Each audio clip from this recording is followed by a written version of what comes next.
Police in West Virginia are trying to figure out a disturbing domestic abuse allegation. They say a man may have shackled and beaten his wife for a decade. A criminal complaint says the alleged abuse was reported by a crisis center tenant who told police she met a woman who said her husband kept her hostage. The man's lawyer says none of this is true. Some people think these lights and these whistles are making just too much noise. But Springfield people might be losing patience and perspective. The railroad tracks right here have been here for 100 years, and engines have been blowing their whistles just as long. Coming off a 12-1 season last fall, it's safe to say that nobody can wait to see where the Eagles will fly next. Last Friday, a crowd worthy of a home game showed up to their open scrimmage. Everyone is excited because they think that the Mountain View Eagles might have hopes for another championship appearance next fall. It's the beginning of a new era here in Mountain Grove. Coach Airy is out and Coach Rich Johnson is in. And here in this football town, he's hoping to build on the tradition of excellence that the Panthers have always had. This isn't just a cow. It's a Highland heifer. But what's more, it's a step toward healing for these two ranchers. Steve Stewart and Bob Falk are struggling to move forward from their friendship's unlikely beginning. Stewart's son's murder trial. The fact that I knew an innocent kid was in prison for something he didn't do. Falk, a defense investigator, strove from the start to prove Zach's innocence, even when Zach's father thought he was guilty. And so I think the first he heard that Zach was innocent came from me. In 2010, Zach was proven innocent and released from prison. But the weight of guilt, even false guilt, dogs his steps toward a new life. It's hard for him to get a job. If you got a chance between a guy that's not ever been involved in anything and a guy that's associated with murder, even though he was exonerated, I think I'll go with the one that's not got any baggage here. Zach and the other man charged, Leo Connolly, filed suit against the Stone County Sheriff and 2 deputies who allegedly failed to collect proper evidence in the case. They even missed a bloody hat belonging to the real killer, Tim Seaman.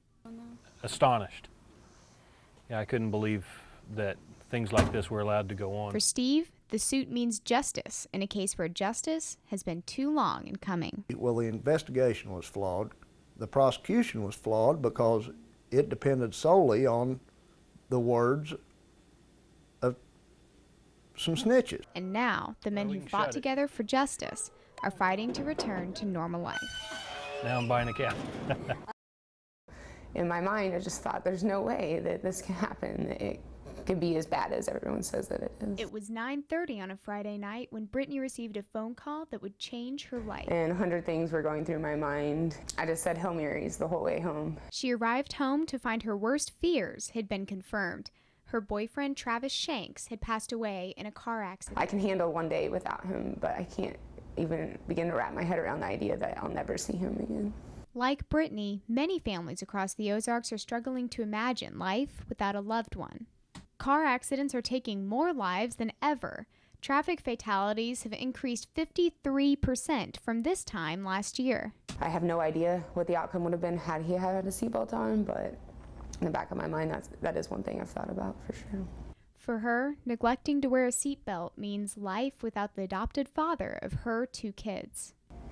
There's not a moment that goes by that I don't think about him and love him. So lucky. My kids were so lucky to have them in their life and to have someone that cared so much about them. I love you, Daddy. 24 hours ago, Hollister's police station was hoping for some new natural gas lines. Now, they're just hoping for a safe solution to a sudden, explosive problem. It's a little nerve-wracking. On the south side of the station, work crews unearthed 20-year-old construction material. Some of these appeared to be aged blasting caps. That stopped the project in its tracks. A nitroglycerin-based product can tend to become more unstable over the years. Just the possibility that such a nitroglycerin-based product could be present caused the city to call in the experts. We're treating it as if it could be material that could have potential to be live. After hours of digging, explosives contractor Sam Crutcher emerged from the site with a sigh of relief. It is a big relief to know that we don't have a nitroglycerin-based product. And the contractor even has a plan of action if more blasting caps are uncovered. The best way is to try to go in and possibly just go ahead and fire the blast again if we can. If we find enough product available to do that with, where we can tie into those caps, we can do that again. But it's safe to say Sam and his team have a long day ahead of them before the south side of the Hollister station is finally free of this blast from the past.